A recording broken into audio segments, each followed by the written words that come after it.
Allahu Akbar, Allahu Akbar, Allahu Akbar, Allahu Akbar. Allahu Ekber, Allahu Ekber, Allahu Ekber, Allahu Ekber.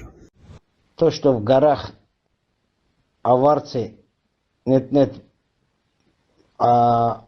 ослофилией занимались или ослозаврством, это лишний раз указывает, что там не было проституции и нету сейчас тоже.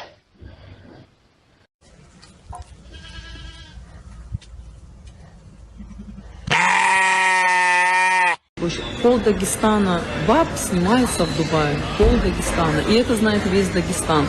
И те же самые ваши мужья с ними тусуются, и ваши семейные деньги дают за вот этих шлюх, и оплачивают, и прочее, и вы их палите, и потом вы говорите, что виноваты какие-то другие. Прежде чем видеть чей-то сторис в Дубае, наверное, вам нужно будет закрыть весь поток вылета женского, чтобы блядство дагестанское вот здесь не распространялось. Давайте не будем говорить о том, что какие-то сторисы мои вызывают какой-то дисбаланс у нас в Дагестане. Половина шкур, блядь, дагестанцев здесь сидит. О чем вы говорите? Умоляю. Давайте будем выкладывать все страницы, чтобы ваши мужья и ваши жены и прочие видели и знали, сколько кто стоит и кто кого снимает.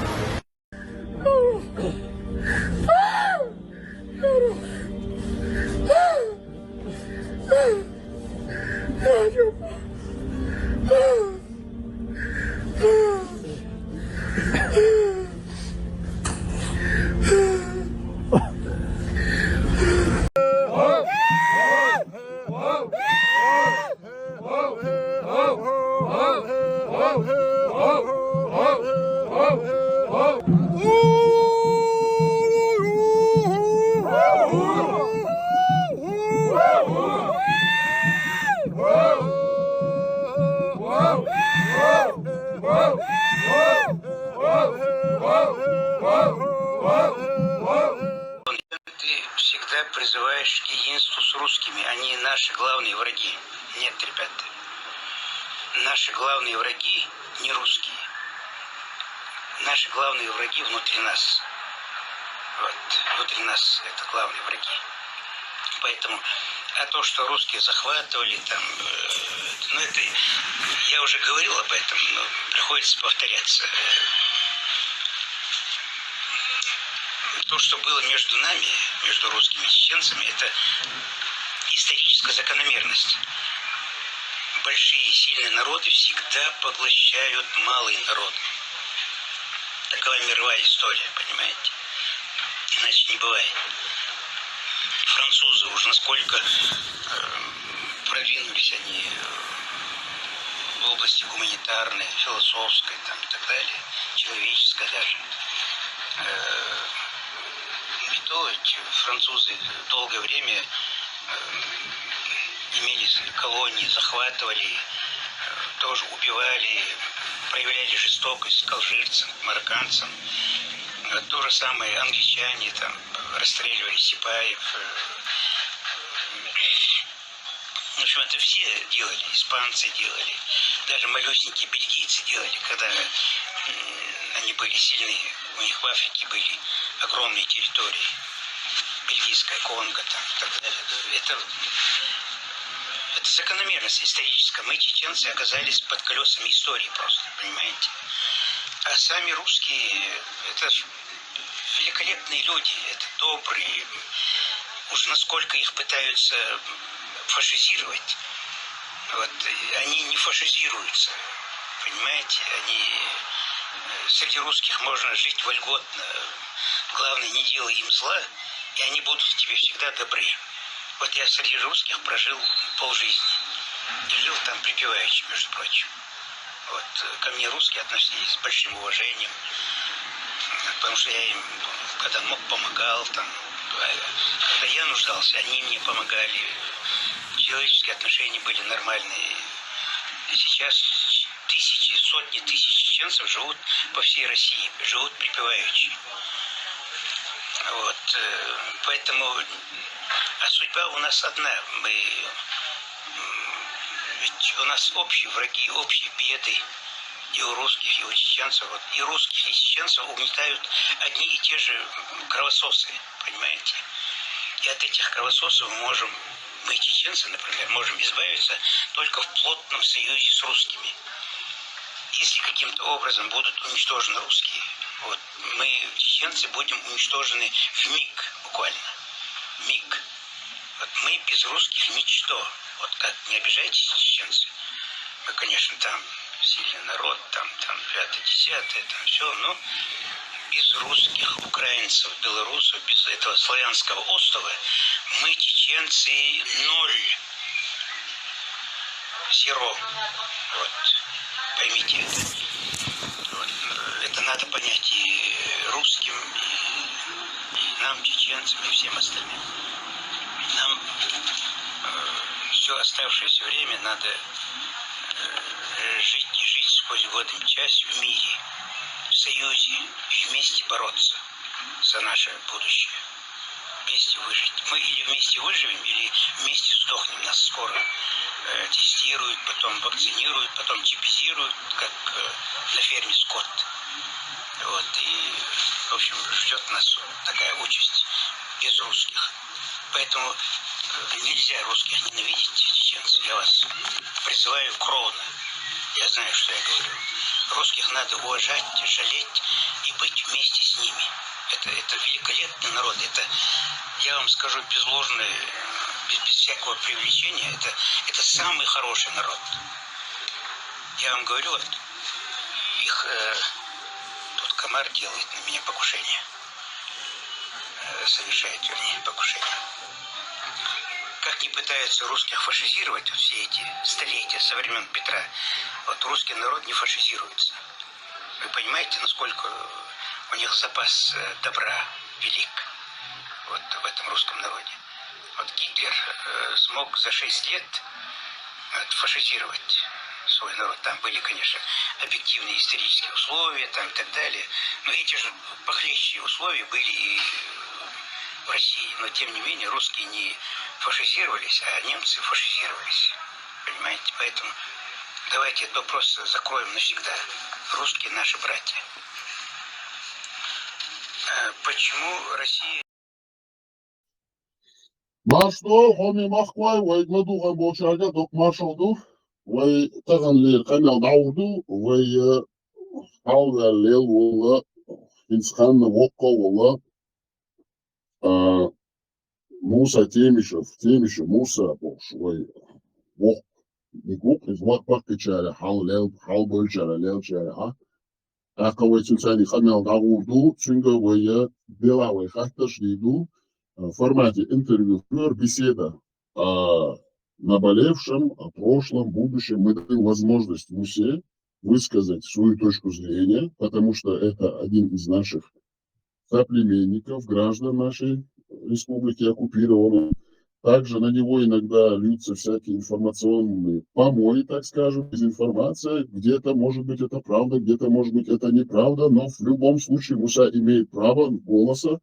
И мы ему в любом случае дадим это высказать свое мнение и свою точку зрения по любому вопросу. Также мы напоминаем, наша площадка создана свободными людьми для свободных людей. Финансируемся Госдепом, Конгрессом Сенатов США. Вещаем из Вашингтона, округ Колумбия, Соединенных Штатов Америки. И любая точка зрения, человек, который хочет высказать свою точку зрения, мы любому человеку эту возможность дадим. Поэтому сегодняшний наш гость – это Муса. Мы дадим Мусе высказаться. У нас нет задачи его интервьюировать жестко. У нас есть вопросы, мы их будем задавать. Но, в принципе, мы дадим Мусе высказаться по многим вопросам, и чтобы людям было интересно его видение ситуации. Муса, маршал, хайла, يحن وصلوا باش حلوضكم هنا مساجة маршал. Дейл Маршал Хейл, я слушаю ваши вопросы. Я готов. Ответить на любые самые термоядерные вопросы. Да, что самое важное, мы подчеркиваем это, что самое важное, это один из мастодонтов, динозавров чеченской политики, кто бы что ни говорил. Как бы кто к нему ни относился, ну, с нашей стороны к нему, конечно же, уважение. мы не будем такие лизоблюдские лозунги, там, почет и уважение, но в любом случае с нашей стороны к нему уважение, потому что, во-первых, он старший по возрасту, во-вторых, он один из долгожителей чешской политики, в-третьих, он идет на контакт с народом на любых площадках. Это очень важно. Это самое важное, между прочим, подчеркиваю. На любых информационных площадках чеченского сегмента интернета, чеченского информационного поля, печатном, информационном, в любом формате Муса Темишев доступен и идет на контакт. Также отвечает на любые прямо поставленные или каверзные вопросы, не прячется ни за какими там барьерами, в отличие от таких идеологов и политиков, в кавычках, как Ахьяд Идигов, и вся эта шобла, так мы и скажем, хотя это не политкорректно, но это на самом деле клика бандитов и мерзавцев, самозванцев, которые отдали на откуп Чеченскую республику, Чеченскую государственность, проходимцы, временщики, мерзавцы, ублюдки, продали все и вся, честь, совесть, народ, нацию, государство, попрали все права, продали государственную структуру, конституцию. Все они продали. Нашу независимость, волю к свободе. Вот буквально все, что можно продать, они продали. И поэтому по сравнению с ними, конечно же, Муса – это один из редчайших экземпляров чеченской политики начала 90-х, конца 80-х. И поэтому ему, конечно же, с нашей стороны большое огромное уважение. Муса, первый вопрос. Вот вас обвиняют в том, что у вас неоднозначная позиция по многим вопросам. Одновременно вы являетесь защитником чеченской независимости. Но тут же вы говорите, и поэтому вас обвиняют, может быть, это нехватка полета мысли философской, как бы, ну, мы как бы вам даем возможность высказаться по этому поводу, или просто примитивный взгляд на вещи. Но тут же вы говорите, что вот чеченцы тоже жертвы, и также и русский народ жертвы. И в этом вас многие обвиняют. Как вы ответите на такие обвинения в ваш адрес? Вам слово, Муса. Ну, честно говоря, обобщив вот, весь объем информации, который, я извиняюсь, сейчас, секунду, который обрушился на мир последние там 3 года, я прихожу к мысли. Сейчас, я тут занят. Хочу дверь открыть. Да, завершите свои дела и возвращайтесь к нам. Мы подождем.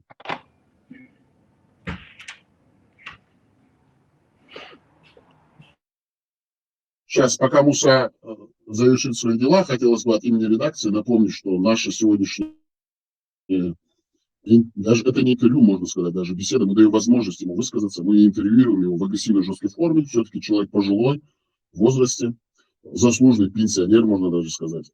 Поэтому мы дадим ему высказаться, но будем все-таки задавать вопросы.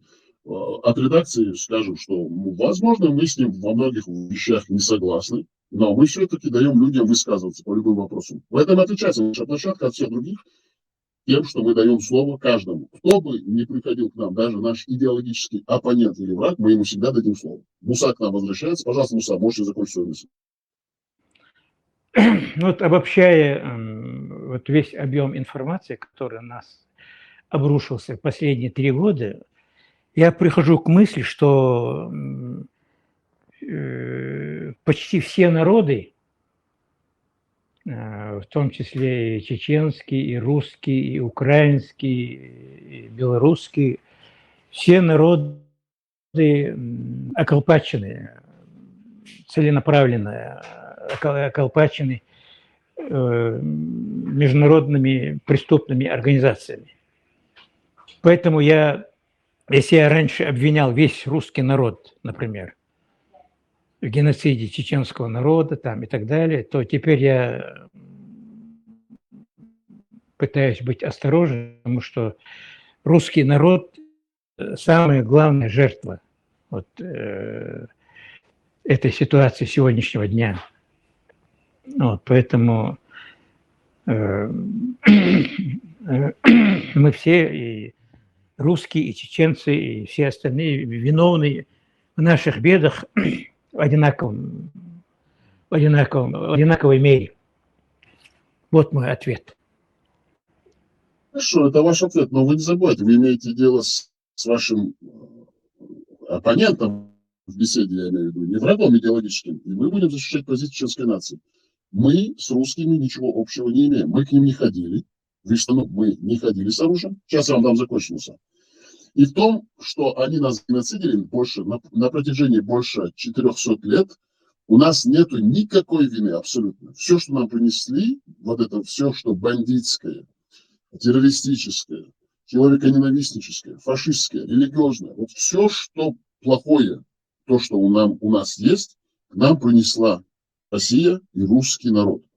Поэтому как-то это звучит некорректно с вашей стороны, являясь ветераном все-таки нашей борьбы. Я понимаю полет вашей мысли, у вас гигантское мышление, вы философски подходите к этому. Но приземленному чеченскому обывателю, среднестатистическому, не до таких мыслей. У нас еще не такой уровень развития, как Германия и евреи, где они могут уже друг друга прощать. Вот у нас вот буквально вчера и даже сегодня нас убивают, геноцидят. Мы не можем быть такими большими философами. Я могу еще это понять, потому что все-таки есть полет, как вы говорите, интеллект, там полет мысли, критическое мышление, все-таки отвлеченность какая-то. Но народ чеченской нации не может ставить в один ряд себя с русскими. Русские – это убийцы, они завоеватели. И когда вы такие вещи говорите, не кажется ли вам, что вы задеваете чувства чеченцев тем, что вы говорите? Понимаете, о чем я говорю? У вас есть возможность высказаться по этому поводу. Отвечаю. Я раз и навсегда, и причем давно, не первый десяток лет, точно знаю, что Россия виновата в геноциде чеченского народа, что Россия должна демилитаризовать весь Кавказ. Северный Кавказ – это от Большого Кавказского хребта до Волги и Дона. Это Южный федеральный округ. Весь Южный федеральный округ – это есть Кавказ. Вот. Русские должны уйти за пределы этого Южного федерального округа с Кавказа, то есть северного. Вот. И оставить нас в покое, потому что мы подвергаемся людоедству последние 300-400 лет подряд. Это без всякого сомнения. Я просто подхожу к этому вопросу с такой с человеческой, с гуманитарной точки зрения, что вот этот народ русский, который страдает больше, чем чеченцы даже, их давят, их именем убивают соседние народы, их именем нынешний кремлевский Чикатило машет над миром ядерной дубиной, и не дает миру спокойно вздохнуть. Вот этот народ, сам того не зная, является безропотной биомассой в руках, а точнее в кандалах этих негодяев. Да? Поэтому вот, во мне все-таки теплится чуточку вот, некоторая жалость к этому несчастному, замордованному народу, который превращен в скопище убийц. Потому что все, что не делается в мире, там все эти захваты, Буча, там все эти там украинские трагедии, все это делается руками русских и от имени русских. Поэтому русский народ должен когда-нибудь, как немецкий народ, покаяться вот, в своих преступлениях против человечества. Вот. И только после этого человечество может принять русский народ как таковой, как говорится, в свои ряды.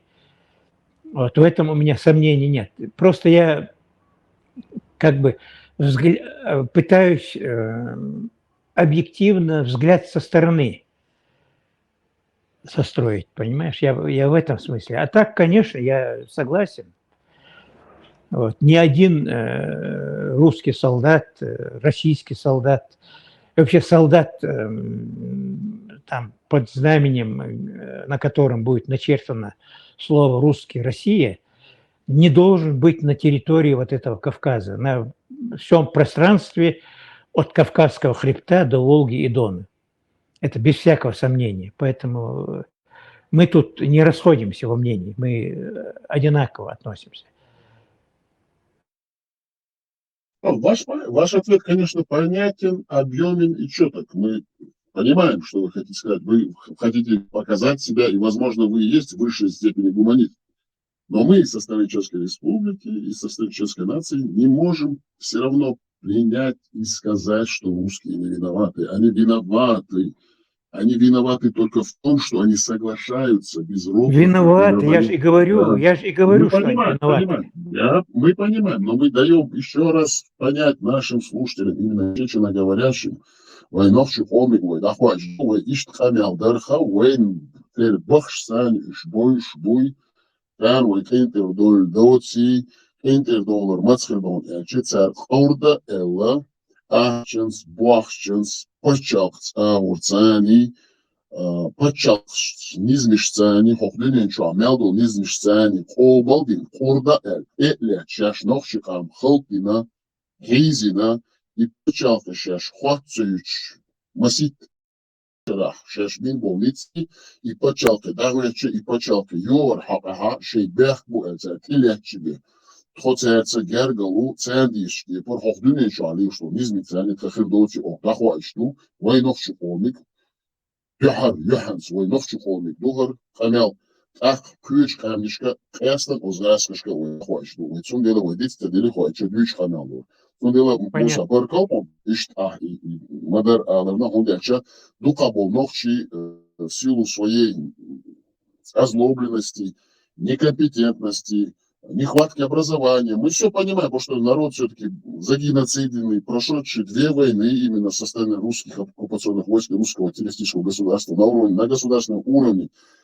По всему миру притесняемы, преследуемы, навешиваются ярлыки. Чеченцы не образованы, не понимают даже ваш полет мыслей, Муса. И поэтому я-то вас понимаю, когда вы что-то говорите.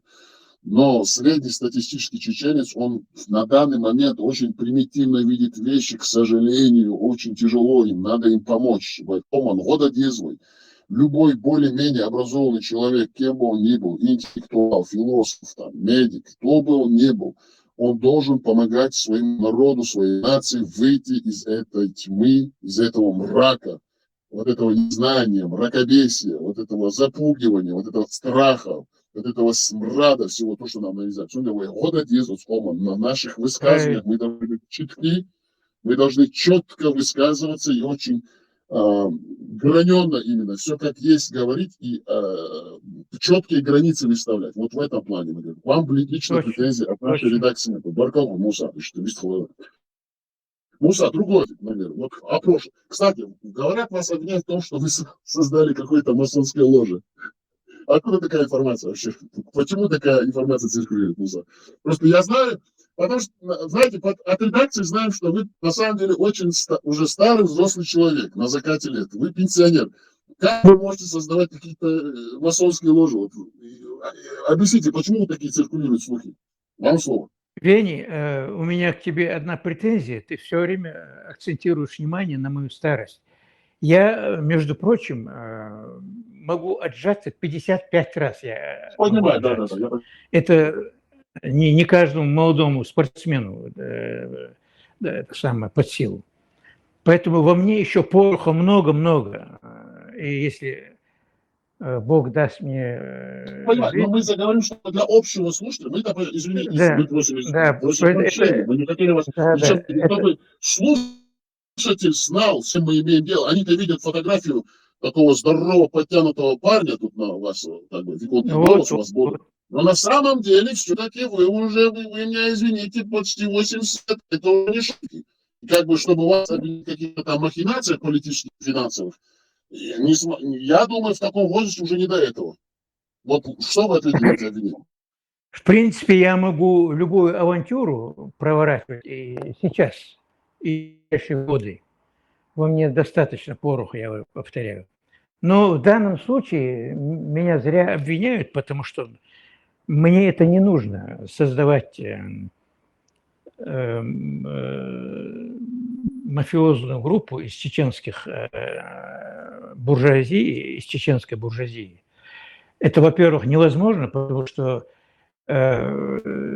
наша чеченская буржуазия, она не настолько грамотна, совершенно патриотична, чтобы, например, как еврейский, там, Ротшильд, там и так далее, озаботиться судьбами своего народа. Это, в принципе, невозможно среди чеченцев. Вот. А с какой целью на меня вешают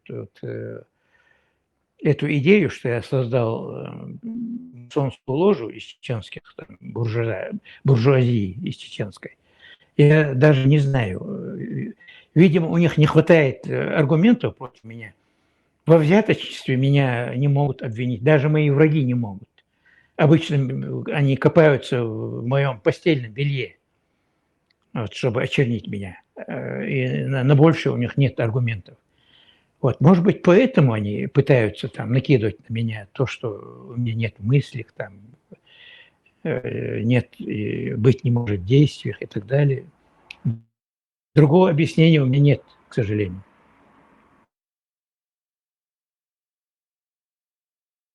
Это все, что вы отвечаете? Да, я закончил. Да. Я не знаю, как объяснить. Все понятно, принимается. Один вопрос тогда в другой, следующий. Возвращаясь к нашему прошлому. В какой момент все-таки вы думаете, мы ошиблись?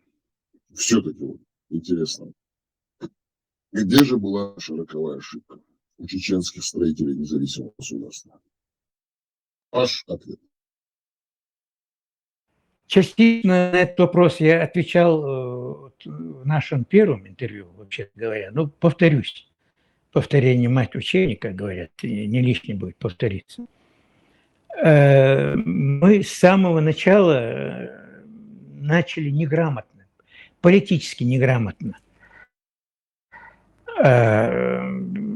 На второй же день после объявления, после выборов, вернее, когда прошли выборы, и подсчитали голоса там и так далее, вот сразу же со второго же дня мы начали свое госстроительство с создания мафиозных групп.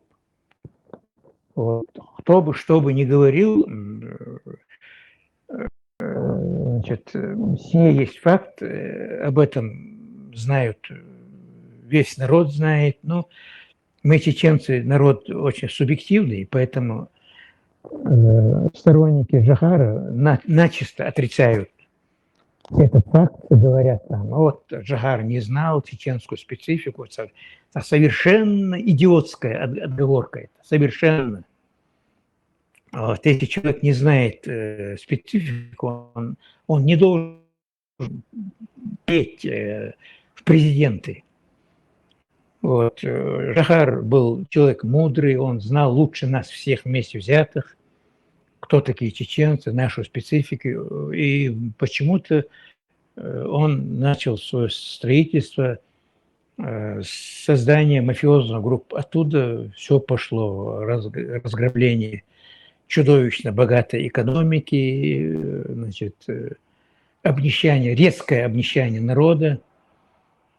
Вот, то есть мы нашу свободу изнасиловали просто, подвергли групповому изнасилованию при тягчайших обстоятельствах. Извините за натурализм. Вот. Надо было с другого конца начать наше госстроительство. С укрепления силовых структур, с укрепления госсектора, с подбора кадров. Не уголовника Гантимирова назначать мэром столицы, мэром Грозного, а нормального, проверенного, интеллигентного человека. Не Мамадаева, известного грабителя, а нормального специалиста, опять же. Но Вайнхах, мы знаем, что мы сделали. Дальше, как бы мы там не призывали Джохара, там, чтобы он убрал этих бандитов, чтобы он разоружил этого чеченского Калвера, потрошителя поездов, Радуева, своего родственника, вот, зятя своего. Вот, он не послушался меня. Да, и мои письменные обращения, мои фельетоны, мои многочисленные, не одноразовые, не пятиразовые, а многочисленные призывы по телевидению на всю республику. Да, и вот, обращения не возымели действия. Жохар продолжал свой гибельный ход, и в результате вот, получилось то, что получилось. И вот, там кто-то там возражал мне, вот Жохар не назначил ни одного своего родственника, на злачные места бошник. Это идиотизм. Все знают, что он назначал. Каюм Цагальчи, жена его старшего брата Бекварзы, он сразу поставил директором Грозненского рынка центрального. Это самое доходное место было в то время. Вот. Но я сейчас не буду перечислять. На злачные места он назначил там Сунцой, там Гергернах, Шичой, Мягчой, там. Совершенно очевидные вещи отрицают. Ночи. Вот это мерзкий он. Если мы будем отрицать правду в прошлом, мы никогда не построим нормальное общество в будущем. Вот, поэтому хотелось бы, чтобы появились политики молодые, которые объективно оценили бы обстановку. Да, вот в прошлом мы начали, с бандитизма начали строительство республики. Да, и откровенный бандитизм, откровенный, натуральный. Вот. И да, цари, народ был подготовлен к тому времени, к демократическому устройству. К 1991 году чеченский народ был очень современный народ. У нас больше, чем у кого-либо, даже больше, чем у евреев и русских было чеченцев с высшим образованием. Вот, в лучших вузах чеченцы учились. Вот со мной учились в МГУ Магади Исраилов, 25, по-моему, лет, или 24 даже, защитил докторскую диссертацию по математике. Вы подумайте еще раз. Обычно по математике доктор, даже кандидатскую, защищают там к 40-му году, там, к 45-му, к 50-му году. И к 40-му году, например, или к 30-му году хотя бы, докторскую защищают совершенно уникальные вундеркинды. А Мухади защитил в 24 года докторскую диссертацию по математике. Вот. Физики у нас, два физика, сейчас забыл их фамилии, вот. Будучи студентами 4-го курса в Дубно, в Москве, Дубно, там какая-то военно-промышленная там организация, предприятие ВПК, туда их взяли на хорошую ставку. Они студенты 4-го курса были в то время. Вот. Ну и во всех других там, гуманитарных. Я вот, например, факультет журналистики из всего курса выпуска я единственный получил грамоту за практическую журналистскую практику. Вот. Но в республику меня не пустили, а точнее говоря, предложили мне отдел пропаганды, от которого я отказался, вот, и так далее. Там всех этих выпускников сильнейших вузов, физтеха московского, там, Бауманского, не пускали в республику. У нас талантливейший народ, вот, исключительно талантливый народ. Вот, поэтому у нас было из чего черпать ресурсы, кадры из чего черпать.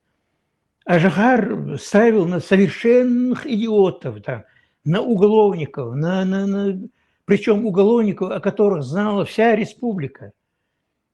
Вот. И если мы этот факт не признаем, мы дальше не двинемся. Не будет у нас нормального позитивного движения вперед. Вот там на Западе чтят Дудаева. Ну, правильно, пусть чтят. Мне тоже приятно, что чтят.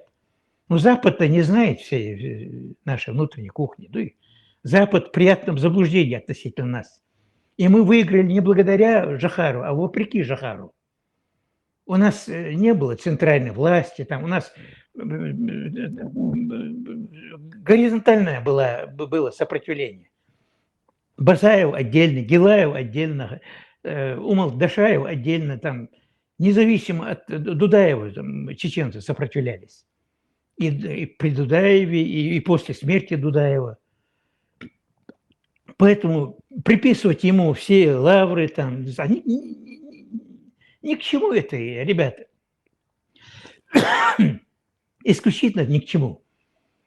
Вот. Ну, я не вижу ни одного там человека, даже в этих жидких этих чатах голосовых, там, ЧДП, там, АБВГД, даже там вот берут как знамя этого Дудаева, и о нем ничего плохого нельзя говорить. Все. Он ничего своих родственников не ставил, он там то-то не делал. Вот, он в Афганистане не бомбил. 12 орденов, боевых орденов, медалей человек, летчик, получил, не будучи в Афганистане. Ну как так можно вот быть таким тупоголовым? Да? И что он там сообщал заранее, да, это какого-то там кишлачника одели в этого Узбекистане, посадили там среди песков, дали ему, наверное, там на поддержку штанов там какую-то сумму, и он интервью дал там. Вот что там какой-то там военный руководитель нас предупреждал, и мы там вовремя уходили, бог, что это все шито белыми нитками, это ФСБшная манера, да, и оправдание. Вот. Я не оправдываю, например, там этого ингушского вот этого героя Советского Союза, афганца Руслана Аушева, например. Дудаева я не обвиняю. Но у них сознания не хватило отказаться там. Они хотели там продвижения там и так далее. Ну, пошли, и они проявили себя как герои там для Советского Союза, конечно, не для мусульман, не для чеченцев, не для национальных там этих. Проявили себя героями, мужественными там, все. Никакой ненависти у меня к ним нет по части вот этой биографии афганской. Ну зачем скрывать это, зачем оправдывать это? Вот это меня возмущает. Мадеиш оправдывать.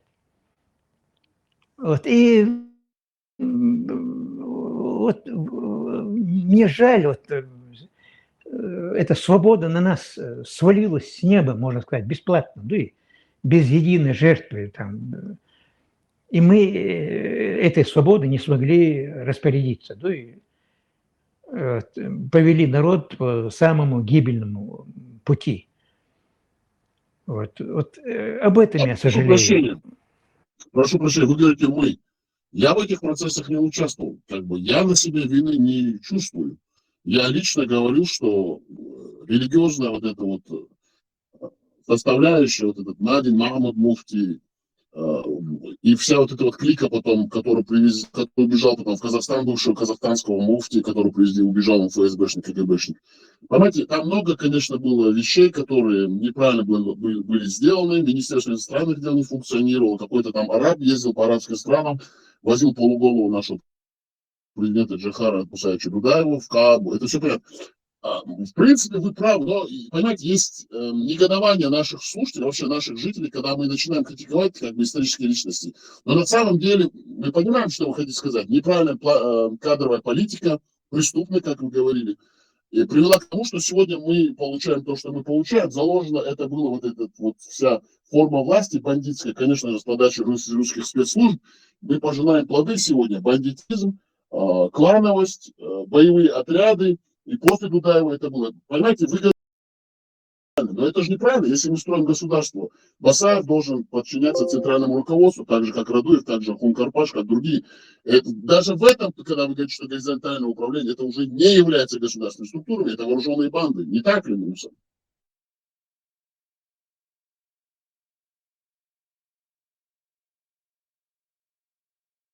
Вы слышите нас, Муса?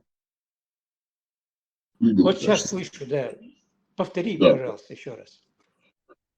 Когда вы говорили, что заложено было вот это вот бандитское управление государством при Дудаеве, мы в принципе понимаем, что вы хотите сказать, но это вызывает негодование наших слушателей, граждан Чеченской Республики, которые находятся за рубежом, потому что Дудаев для них является символом борьбы. Мы это понимаем тоже, но в принципе то, что вы говорите, вы только что сказали, что даже после смерти Дудаева продолжалась борьба, и это была горизонтальная и вертикальная форма управления. Но даже если была вертикальная форма управления, вот эти вот отряды Басаева, Радуева, Хункарпаши, Исраила, другие, Гилаевские, если не подчиняться центральному командованию, мы получили то, что получили, значит, в самом начале нашего строения государства мы пошли не по правильному пути, потому что это не было централизовано, они не подчинялись центральной власти. Это были вооруженные банды. Надо признать, это так это и есть. И поэтому то, что мы получили сегодня, мы получаем. Были потом джамааты. При Масхадове никто не слушал. И когда вы говорили, что жена Дудаева, не жена Дудаева, а жена брата Дудаева была начальником центрального рынка, при Масхадове тоже Кусама Масхадова была президентом, генеральным директором центрального рынка города Грозного, бывший зеленый рынок. И все деньги шли ей, каждый вечер ей отвозились денежные суммы. И сегодня то, что мы видим, что Кусама Масхадова ездит в оккупированную Чеченскую Республику, никаких у него проблем с теми российскими властями, которые сейчас находятся на территории оккупированной Чеченской Республики, ни с федеральными российскими властями у него нету. А ее сын пропагандирует джихад, пропагандирует ислам.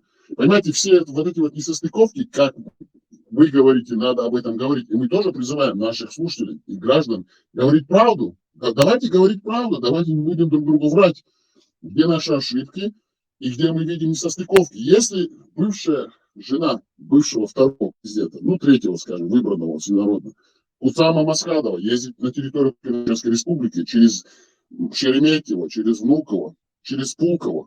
Нет никаких проблем. Мы не говорим, что ее надо теперь сажать. Нет. Мы просто говорим, чтобы люди понимали, что этот человек сотрудничает с российскими спецслужбами, с российскими властями, тогда как вся нация подвергается преследованию. А ее сын ее, Анзор Масхадов, призывает к всемирному джихаду. Он призывает к шариату, находясь на территории свободно-демократической Норвегии, по нашей информации. Понимаете, все эти несостыковки. И жена Масхадова, Кусама, еще раз повторяем, в межвоенный период была генеральным таким директором центрального грузинского рынка. И большие денежные средства в наличной форме ей привозились каждый вечер. Это факт, и мы не можем это отрицать. И Чеченская Республика была отдана на откуп всем вооруженным бандам. Масхадов сказал, все в первую очередь для муджахидов, как они говорят, для муджахидов. А народ где? Где народу место? И при Дудаеве также было, в принципе. Албаковщина, Гилаевщина, Басаевщина, Радуевщина. Тут президент Дудаев в своем президентском дворце. Тут Хаджиевщина. Да, это российские спецслужбы, мы все понимаем. Но наш долг не дать им это сделать. И даже если так получилось, мы должны говорить о том, что здесь мы допустили ошибку. Здесь были допущены ошибки. И мы не должны это повторять, мы не должны это скрывать. Мы должны говорить, да, с подачи русских спецслужб это было сделано, но мы допустили ошибки. Мы должны об этом говорить. Вот что мы. Правильный, глубокий анализ, честно, с самим собой. А самый главный вопрос, Муса, извиняюсь. И потом я дам. Вот Дудаев, есть фотографии с Дудаевым, где Хатаб приехал на территорию Чеченской Республики, и первая фотография в 1996 году, он за руки здоровается с этим арабским, русский ФСБшный агент иорданского происхождения араб Хатаб, который был в Афганистане, которого они завезли через Азербайджан в Чеченскую Республику, для того, чтобы исламизировать наше национальное освободительное движение. А как мы знаем, империя всегда занимается тем, что если не можешь победить, то возглавь. И из правильного русла все чаяния нашей чеченской нации направлены на многовековое желание освободиться и построить свое самостоятельное государство, они направили в религиозное русло. Как такой наш президент, светский человек, бывший советский генерал, мог допустить, когда до войны, с 91 года ему говорили, пожалуйста, Муса, прошу прощения, пожалуйста, Джохар, не делай здесь шариатское правление. Бусовна, Дабах, и Молниш, Дабах, и Мадин, Маму, Давах, и Казахстане, Хаяльну, ФСБшный, КГБшный, Молдаях. Парзикардяш Булнах, Дабар, люди боятся, американские журналисты, CNN, BBC через Грузию приезжают, через Азербайджан, они просто в шоке, то, что там творится, автоматчияш. Но они оскотинивали этот народ. Муса, они оскотинивали этот народ, потому что хлеба и зрелищ. И цахайбуль на бацевца зюкождяш. Важно, что кислуш. Царь Люлич был специально и нахбац, и хейрбош. Невозможно было поступить ни к Рискому, ни к Верховному Совету. Эти дикие муллы, эти зикристы, эти вопли, эти крики, эти автоматные очереди. А журналист, товарищи CNN, BBC, английский, французский, немецкий, голландский, шоке, они были в шоке. И смотрите, что это за дикари. Цалилу, худу, Муса, Джохар, Даба, и нахаш. Дабеш, Даба, Бабуш, Блахпич Бабуш вместе с этим Ядербин, своим вице-президентом и другими так называемыми деятелями того времени.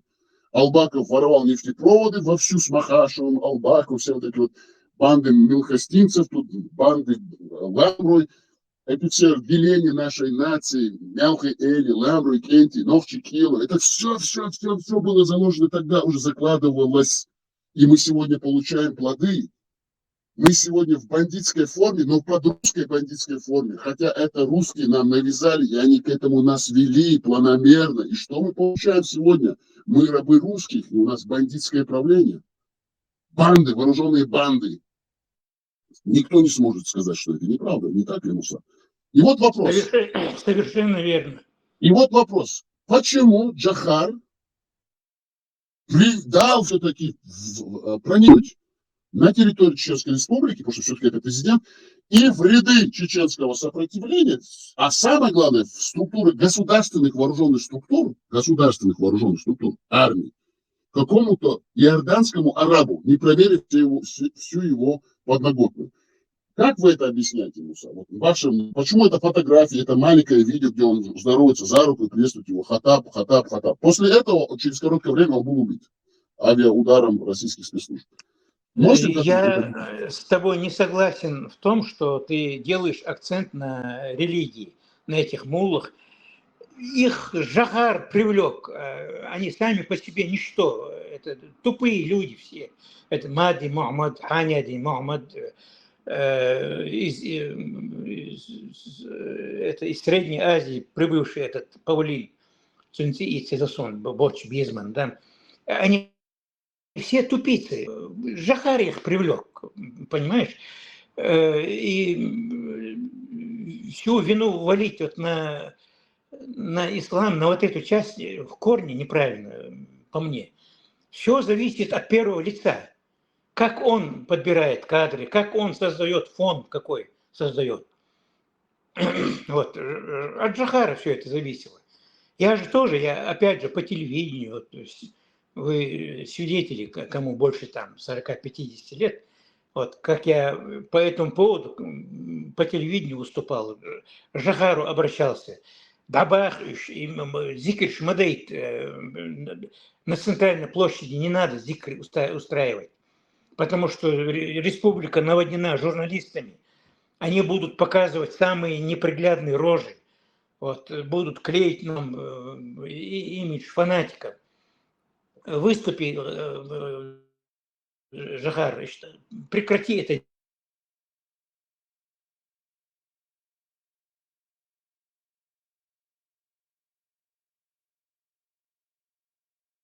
Не слышно, Муса?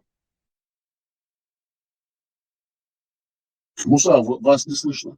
Кстати, пользуясь тем, что Мусу не слышно, мы хотели бы напомнить первые два муфтия Чечни: Алсабеков Мухаммед Хусейн Усманович и Арсанукаев Магомед Башир. А потом уже мы знаем, кто был муфтием и к чему все это пришло.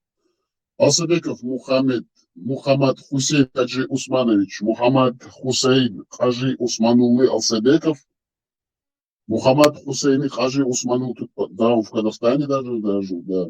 А потом есть еще Арсанукаев Магомед Башир. Муса, вас не слышно. Вы с нами? Мы хотели просто справку такую сдать информационную, что вот эти два муфтия были до начала Первой войны. Алсабеков Мухаммед Хусейн Усманович и Арсанукаев Магомед Башир. Да. Муса, вы с нами или вы уже все? Где в сети?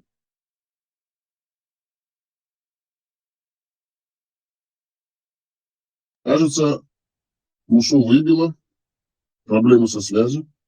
Надеемся, что он вернется. А между тем, мы хотели бы тогда маленькую справку зачитать про этих двух мул. Муса, как вы к нам вернетесь, вы дайте знать. Алсабеков Мухаммед Хусейн Усманович, первый муфти Чечни, родился 27 октября 1958 года в Балхаше, Карагандинская область, Казахская ССР, знаменитая Карагандинская область, оттуда все муллы пошли. По национальности чеченец, закончил среднюю школу в Алма-Ате. В 1970-х, 1980-х годах обучался исламу в Центральной Азии, как в Бухаре, да. В 1987 году окончил Казахский сельскохозяйственный институт по специальности агроном. В 1990 году окончил Исламский университет в Сирии, как всегда, ФСБшное вот это вот все направление КГБшное. В 1999 году окончил Международный исламский университет в Пакистане. Ну, понятно, все, отслеживается везде личный след. По специальности богослов, да. Да. Вы с нами? Тут интернет. Мы зачитывали справку про муфти, вы пока подготовьтесь, и потом сразу слово. С 1989 года являлся председателем Совета старейшин культурного центра в Войнах. В 1990-91 годах являлся первым заместителем председателя наиб муфтием Духовного управления мусульман Казахстана, а также членом президиума ДУ-МК и Совета Алифов ДУ-МК. В 1990-92 годах являлся ректором Казахского исламского университета. В 1992-92 годах входил в консультативный экспертный совет отдела по связям и религиозным организациям аппарата президента Казахстана, Кабинета министров Казахстана и в Совет правления общества Велосердия. Также являлся членом Международного комитета Алматы, Хельсинки, Париж по спасению Аральского моря.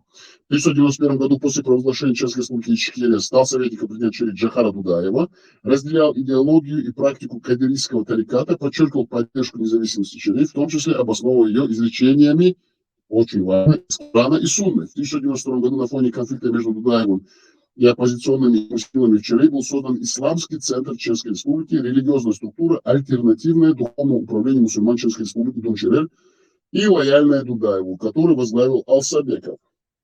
В сентябре 1992 года являлся первым заместителем председателя Высшего религиозного совета народов Кавказа.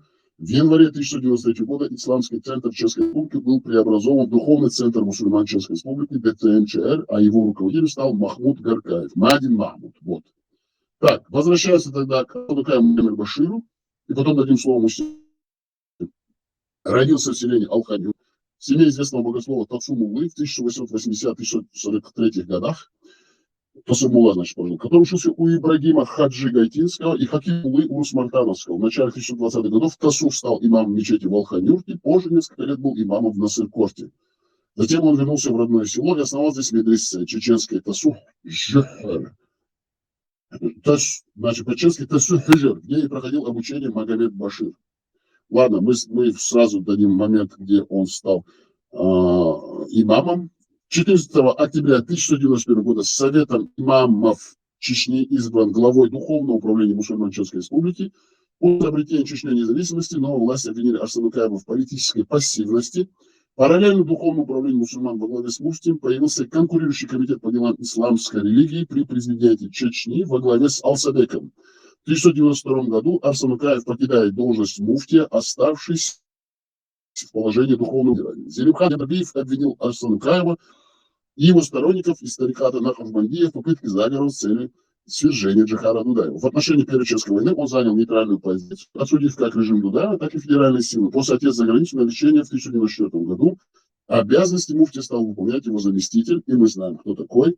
На сегодняшний день это так называемый лидер всех подоккупационных подрудских людей, где они всегда кричат на каждом углу его имя.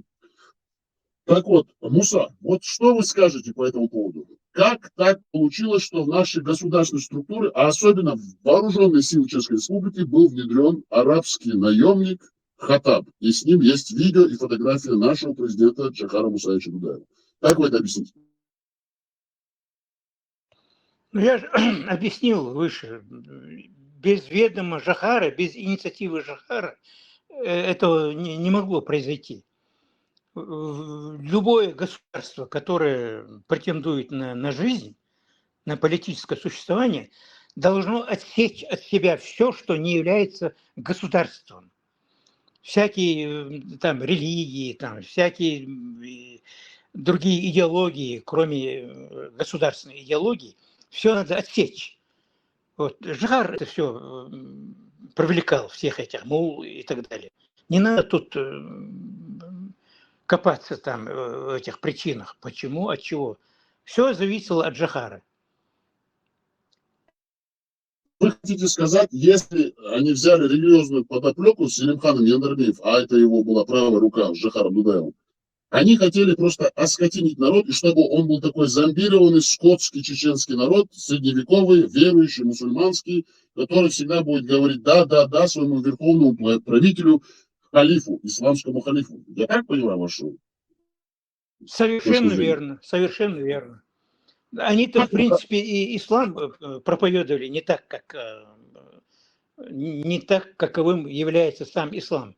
Они в извращенной форме проповедовали. Вот сейчас, сегодня, проповедуют ислам, внедряют.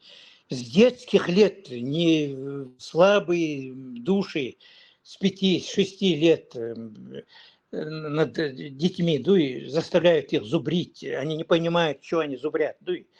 Бьют их потом палками за то, там, за любое там неповиновение, там, если не успел вызубрить там какой-то аят, бьют палками по спине, по ногам, там, по голове.